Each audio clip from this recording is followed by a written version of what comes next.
Welcome, everybody, to reserved seating. If you see wings on your screen, that's no mistake. Flying. Today, we continue and I guess conclude our Yeah, Kings of Summer. We always tend to drag things out for like a month. Why did we choose two for this? I'm glad that you brought this up because this has become like one of my favorite Yeah. themes.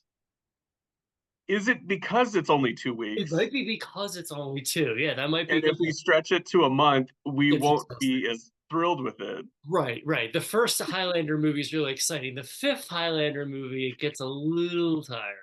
Kings of Summer, in which Adam and I both choose a Stephen King adaptation, maybe an underseen one or one we haven't seen or one we think needs sticking up for. Last week we did Thinner, which was awesome and fun and super cool. And this week, Adam, you chose. I chose The Night Flyer, which is, I think, a very underseen movie because it's sort of hard to find. It's not up on streaming all that much. I think I saw on Amazon you could buy discs of it, but it looks like they're mostly imports.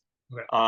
And it is available on YouTube. Yeah, I Is watched it that on YouTube. it was talked about being a theatrical release by Paramount in the late 90s, but there was some kind of complication with European investors. And like, so what ended up happening was it debuted on HBO.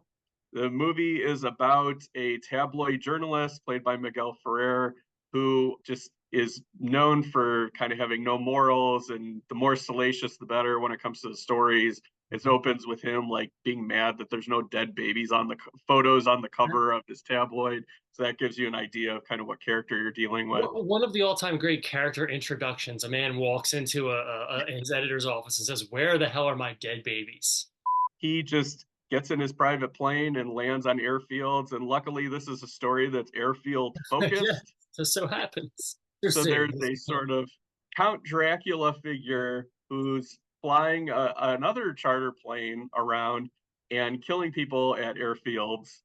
And he's been dubbed the Night Flyer by the tabloids. So I guess the idea is to chase down the story Right. and maybe like identify him. Was that? It's a little sweaty when you really start to dig into the story. You're kind of like, well, hold on, what's going on here? But it's one of those great King premises. I think this is one of those movies where the execution is second to the premise, which Yeah. is this sort of literal like cowled and hooded Lestat vampire man who's flying around on a little prop plane and murdering victims.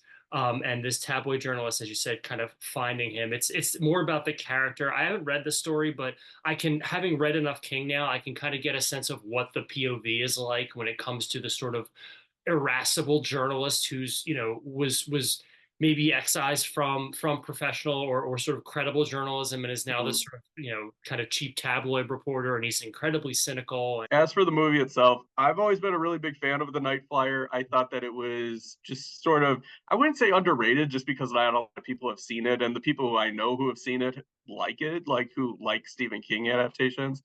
But it's got the great sense of atmosphere and kind of locale that most King stories have, especially from that 90s and Mhm. late 90s period. Miguel Ferrer sort of makes the movie. I mean, Without him, I don't know if it would be quite as good. basically doing a full-length version of his Albert Rosenfield character from Twin Peaks. He's basically playing his angry FBI agent as an angry tabloid journalist. See, I'm not a Twin Peaks watcher, so he had like every time I've watched this, I'm just like they had to have offered this to James Woods. No, he's great. I think that the story just is inherently interesting. Hmm? So I even though it's kind of a like you said, sort of like a sweaty We'll sweat. expansion of it, I don't mind it because I like bumming around airfields and I like, like kind of motel rooms where like you're making phone calls trying to chase down the next lead. And yeah, no, this is a cool movie. I would recommend it if you're all Stephen King fans and you haven't seen this one. Yeah, I wouldn't put it on the same level as Thinner. I think Thinner has a little bit more going on it going forward in terms of like its overall cohesion and sort of interesting things about it. But as you said, there's just an energy about this, and it's in Miguel Ferrer's performance. It's in his interactions with the Julie, I'm looking up her name, Entwistle character. But I still think so much of this works, even if it's not quite as successful as the last movie we watched, because of Ferrer and because of his there's something I was thinking about it. It's a mix of that we love to see people be good at their jobs thing because he is good at his job, but it's also that sick fascination with like the cast of Goodfellas where like they're terrible and he's terrible. He's what he's doing is awful. He's impersonating. Speaking of FBI agents, he's impersonating FBI agents and he's manipulating people who've been through trauma and he's breaking laws and he's invading crime scenes and doing all these terrible things. He's staging. It's almost a little bit of Jake Gyllenhaal Nightcrawler in here, where he's Yeah, staging crime yeah, scenes a little I know bit. what I you're was thinking. thinking Nightcrawler owes a little bit to the Night Flyer. Just the movie itself, it has this weird energy of it never feels quite like a theatrical feature, but it feels like the best TV movie you could watch. Like if in any given year you'd be like, oh, that was the best TV movie I saw all year. No, no, again, no disrespect to the director or the production team or anything like that, but it feels like a TV movie. It's got the scope and scale of a TV movie. But again, when you have a performance like this, that's just you just watch him Yeah. do anything. You forgive a lot. I also like that the movie it has it's sort of on this level where it's just kind of diligently telling its story, but then in like the last 20 minutes it goes to that like Fulci Yeah. Argento space like visually and kind of just in sense of like tone and atmosphere. So I always like forget that that's about to happen when I watch it. This was probably like my fourth or fifth time watching The Night Flyer, and I come away thinking, pun intended, this movie always sticks the landing. I see what you did there, Adam. Oh, That he's was back. he's Adam, back, Robert Downey back. Jr. Back. For that line reading, we have to pay you $80 million. Okay, now we got to talk about the director Yes. and the lead actress. Yes. So the director is Mark Pavia. He co-wrote the movie and directed it. Did not direct another movie until 2016 when he made Fender Bender, which I believe was like a Shout Factory or Scream Factory movie when they tried producing those. I don't know for sure, but it was some like DVD labels presents movie. And he's married to the lead actress Julie Entwistle, Oh. who I always see on screen and call her quote affectionately I call her not Phoebe Cates. So not Phoebe Cates. I looked at her IMDb. She was in two movies. She was in this, and she played Student in and Out, the Kevin Kline movie. All right. And Kevin Kline is married to Phoebe Cates. Gates.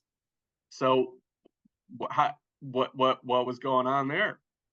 I'm not insinuating anything, but But and Kevin Kline played a teacher, yes.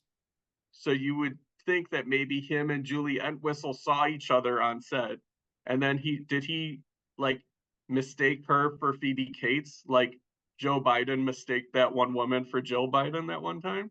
Speaking of Stephen King, I picked this up at the horror convention this week. It is a Oh, audio book of Stephen King, The Mist, and I nice. believe it's narrated by William Sadler.